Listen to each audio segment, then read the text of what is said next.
नमस्कार,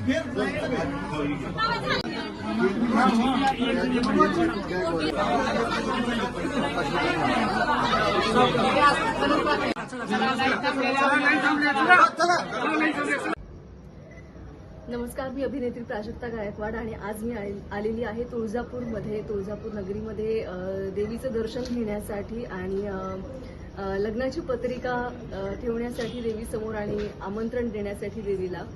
आणि त्याचबरोबरीनं खूप दिवसांमध्ये आता येणं झालं मराठवाड्यामध्ये आणि खास करून धाराशिव जिल्ह्यामध्ये. आपणा सगळ्यांनाच माहिती आहे की प्रचंड पाऊस झाला इथे आणि अगदीच धोधो पाऊस, त्यामुळे सगळीकडेच पाणीच पाणी झालं. अनेक शेतकऱ्यांचं शेताचं पिकांचं खूप नुकसान झालं.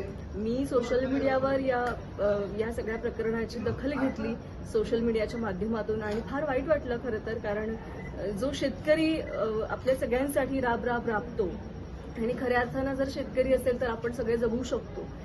त्या शेतकऱ्याची खऱ्या अर्थानं आता त्याला खूप मोठ्या संकटाला तोंड द्यावं लागलं. या सगळ्यामध्ये आपण त्यांच्या पाठीमागे अगदी खंबीरपणे उभं राहिलं पाहिजे. मग ते आर्थिक असेल, मानसिक असेल, पाठबळ त्यांना दिलं पाहिजे. आणि आता कुठेतरी हळूहळू पाणी ओसरतंय आणि पुन्हा एकदा शेतकरी ताठमानेनं कंबर खचून त्या रानामध्ये जातोय आणि आपल्या सगळ्यांसाठी राबताना दिसतोय. त्यामुळे या निमित्तानं देवीला सुद्धा मागणं मागितलेलं आहे की अशी पूर परिस्थिती पुन्हा उद्भवू देऊ नकोस आणि ही तुझी सगळी लेकरं आहेत, त्यामुळे तूच त्यांचा सगळ्यांचा सांभाळ कर आणि इथून पुढे पण जे काही प्रोजेक्ट्स मी करेन तर ते तुझ्या आशीर्वादाने सगळे सक्सेसफुल होऊ देत, असं मागणं मागितलं.